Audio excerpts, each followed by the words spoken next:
So Trump throws himself a mega military parade for his 79th birthday, but it totally backfires. Let's dive into why his parade got embarrassed by No Kings protests.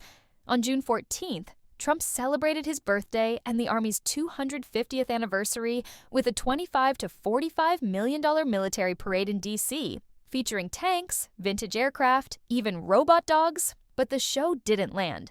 Videos reveal soldiers marching out of sync, inclement weather dampening spirits, and surprisingly sparse crowds lining the route. Signing up for tickets to go to Trump's parade.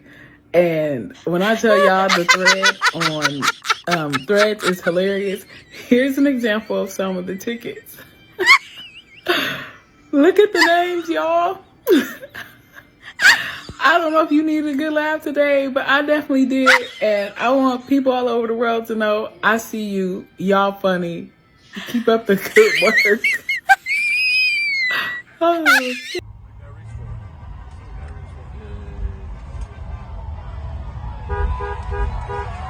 No kings! No kings! No kings! No kings! No kings!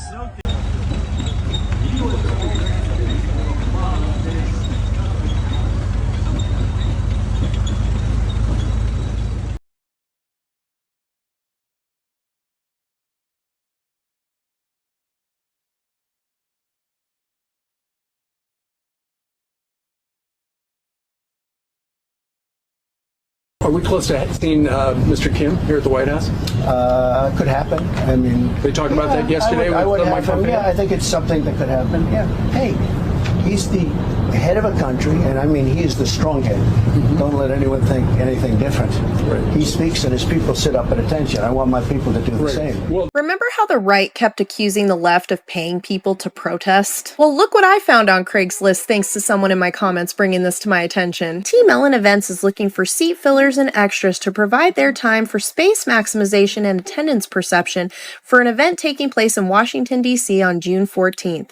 I wonder what event that is. Yeah, you guessed it, that would be Trump's birthday military parade. I don't understand though, if he's so popular, why would he need to place an ad to get people to come to his birthday party? He is giving away party favors if you decide to answer this ad. He's giving you a little red hat to wear. And just like any birthday party, you can expect to be fed because he'll be providing you with lunch, but nothing fancy, just fast food and a soda. Persons of color and ethnic groups are strongly encouraged to respond to this ad because they need maximum perception control, which means they're definitely planning to put the brown people in front of the camera. I guess all those black friends that Trump swore he had didn't RSVP to his little birthday party. But that's not even the best part about this ad. You know what the juiciest tea is from this whole thing? That if you sign up for it, you'll get paid a flat fee of $1,000. Now, I don't mean to sound like a bully here, but if you have to pay people to come to your little birthday party, they're probably not your real friends. That's not even the best part of that. He's not even paying them in good old US American dollars. He's paying them in cryptocurrency. And you know whose cryptocurrency he's paying them with? Yeah, that's right.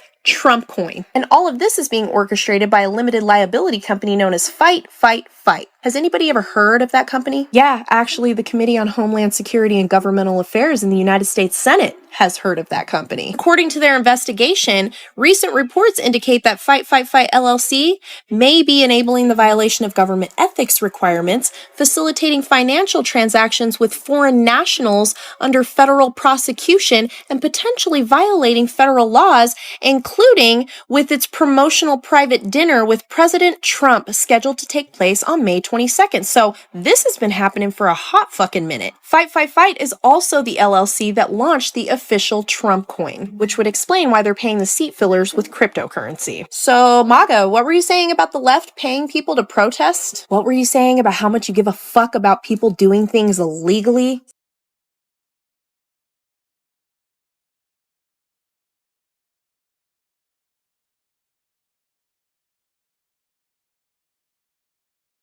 Meanwhile, across 2,000 cities nationwide, protesters took to the streets under the No Kings banner, railing against what they call Trump's authoritarian vibes.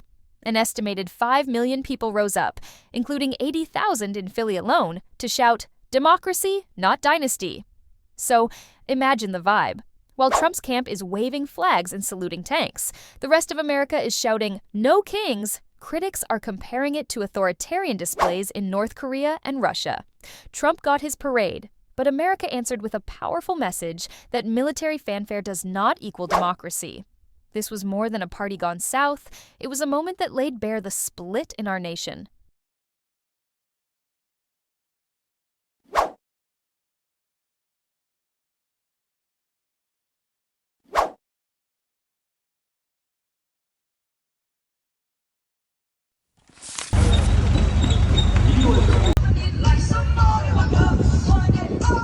You can see it right here. We have two new polls, Quinnipiac University, AP Newark. I got the prior poll for you on the screen. I got the now. This is the net approval rating. You can see this in Quinnipiac, minus 12 to minus 16. How about AP Newark? Minus 16 to minus 21.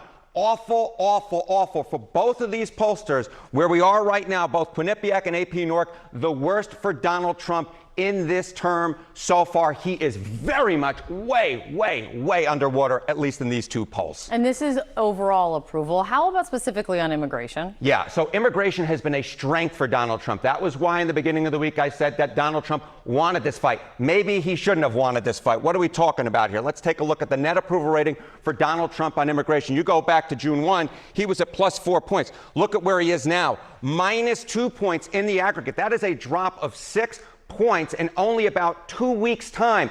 The only thing that's happened over the last 2 weeks is obviously Donald Trump's ramped up immigration hawkish agenda. And at least at this particular point, the American people are saying, no, we do not like that. And they have turned against the president on his core strength issue of immigration. He is now underwater on the issue that has been strongest for him.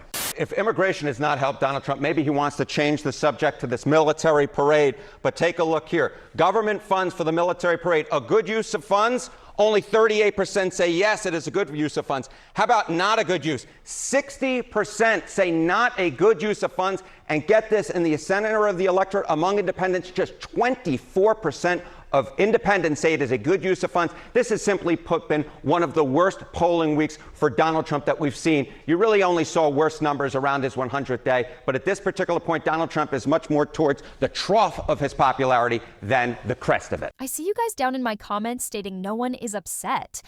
What do you make of all this? Fight me in the comments. What do you think? Was this parade just a birthday stunt? Or did the No Kings movement deliver a lesson in democracy? Drop your thoughts below.